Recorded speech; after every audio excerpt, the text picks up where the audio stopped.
आषाढ महिना सुरू झाला की प्रत्येकाच्या घरी गुळाच्या कापण्या केल्या जातात. बऱ्याच जणांच्या कापण्या कडक होतात, चिवट होतात, खुसखुशीत होत नाहीत.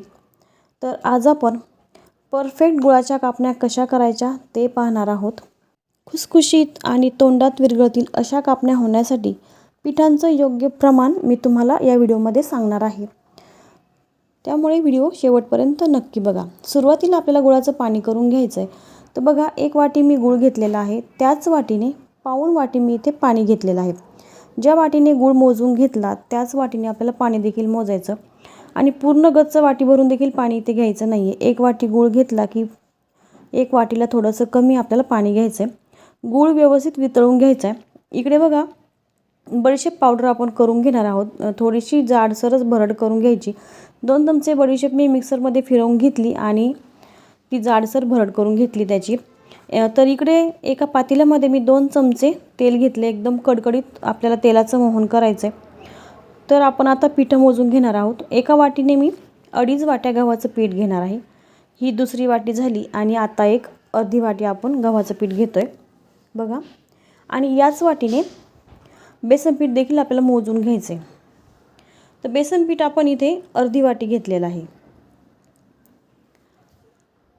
यानंतर वेलची, सुंठ आणि जायफळ पावडर घेतली आहे मी 1 मोठा चमचा भरून. आणि त्यानंतर 2 चमचे बडीशेपची जी जाडसर आपण पावडर केली ती घेतली आणि अर्धा चमचा मीठ टाकलेलं आहे. त्यानंतर तेलाचं जे मोहन आहे कडकडीत गरम केलेलं, ते मोहन पिठावर घालून व्यवस्थित मिक्स करून घ्यायचं. सुरुवातीला ते चमच्याने मिक्स करायचं आणि हाताने सोसवेल असं झालं की मग हाताने मिक्स करायचं. तेलाचा प्रत्येक कण जो आहे त्या पिठाला व्यवस्थित लागला गेला पाहिजे, म्हणजे पूर्ण पिठाला व्यवस्थित ते तेल चोळून घ्यायचं आहे. आणि त्यानंतर आपण जे गुळाचं पाणी करून घेतलं होतं ते पाणी आपण पिठामध्ये टाकून घेणार आहोत.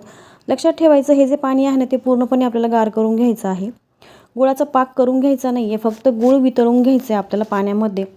आणि पाणी पूर्णपणे थंड झालं की मगच आपल्याला पीठ मळायला घ्यायचं आहे कापण्यांचं. तर एकदमच जास्त सगळं पाणी मी यामध्ये टाकलेलं नाही आहे. थोडं थोडं करून आपण यामध्ये पाणी टाकायचं आणि पीठ मळायचं आहे. तर आता पिठाचा जो गोळा आहे तो व्यवस्थित आपल्याला मळून घ्यायचा. आणि हे जे पीठ आहे ना ते खूप जास्त आपल्याला कडक करायचं नाही आहे किंवा खूप सॉफ्ट पण ठेवायचं नाही आहे.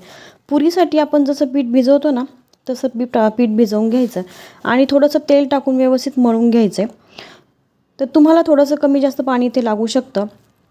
थोडंसं जर पाणी कमी पडलं, खूपच जास्त घट्ट तुमचं पीठ जर झालं, अगदी थोडंसं अर्धा कप पाणी तुम्ही यामध्ये वापरू शकता दुसरं.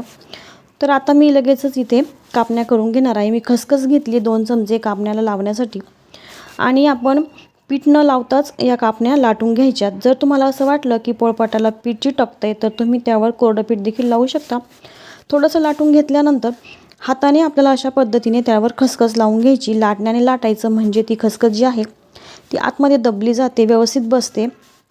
आणि त्यानंतर पलटी करून दुसऱ्या बाजूने देखील तशाच पद्धतीने खसखस लावायची आणि लाटण्याने लाटून घ्यायचे, म्हणजे ती पडत नाही, व्यवस्थित त्यामध्ये रुतून बसते. आणि त्यानंतर व्यवस्थित आपल्याला ही पोळी लाटून घ्यायची आहे. आणि ही जी कापण्यांसाठी आपण पोळी लाटत आहोत ती आपल्याला चपातीसारखी पातळ करायची नाही, भाकरीसारखी जाड ठेवायची. जर तुम्ही जास्त पातळ लाटलं ना तर कापण्या ज्या आहेत त्या खूप कडक होतात. थोडंसं जाडसर ठेवायचं, खुसखुशीत एकदम नरम अशा सॉफ्ट कापण्या तयार होतात, वातड देखील होत नाही. आणि त्यानंतर कापण्यांचा आकार जो आहे त्या आकारामध्ये व्यवस्थित कट करून घ्यायच्या. बघा, अशा पद्धतीने मी आता कट करून घेतलेलं आहे. हे जे प्रमाण आहे ना पिठाचं, तुम्हाला मी सांगितलं, पीठ, गूळ आणि पाणी एकदम परफेक्ट घ्या. तुमच्या कापण्या ज्या आहेत ते एकदम परफेक्ट चवीच्या होतील. अजिबात वातड होणार नाही, खुसखुशीत आणि एकदम सॉफ्ट अशा कापण्या होतात. आता या कापण्या ज्या आहेत त्या मी ताटात काढून घेतल्या आणि याच पद्धतीने बाकीच्या सर्व कापण्या मी अशाच करून घेणार आहे. सर्व कापण्या ज्या आहेत त्या मी करून घेतल्या आणि तेल देखील आता मी गरम होण्यासाठी ठेवलेलं आहे. एकाच साईजच्या कापण्या मी करून घेतल्यात, म्हणजे जास्त कुठलीही पोळी मी जास्त जाड लाटलेली नाही आहे, एकसारखेच करून घेतल्या. तेल चेक करायचं गरम झालं का ते, आणि त्यानंतर सर्व कापण्या त्यामध्ये सोडून घ्यायच्या. खूप जास्त देखील कापण्या सोडायच्या नाहीत. गॅसची फ्लेम सुरुवातीला फास्ट ठेवायची कापण्या सोडून होईपर्यंत, आणि त्यानंतर मीडियम फ्लेमवर आपल्याला खरपूस होईपर्यंत कापण्या तळून घ्यायच्या आहेत. ज्या कापण्या तळल्या जातात ना त्या अशा पद्धतीने बघा फुगून वर येतात आणि परफेक्ट कापण्याचा जो कलर असतो ना डार्क चॉकलेटी कलर तो आला पाहिजे आणि नंतर आपण कापण्या काढून घेणार आहोत.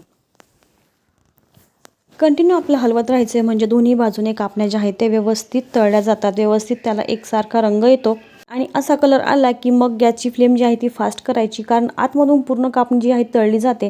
फास्ट गॅसवर फक्त डार्क रंग येईपर्यंतच आपल्याला कापण्या तळायच्यात. खूप जास्त देखील डार्क कलर येऊ द्यायचा नाही, कारण कापण्या ज्यावेळेस आपण काढून घेतो त्या गरम असताना देखील त्यांची तळण्याची प्रोसेस जी आहे ती चालूच असते.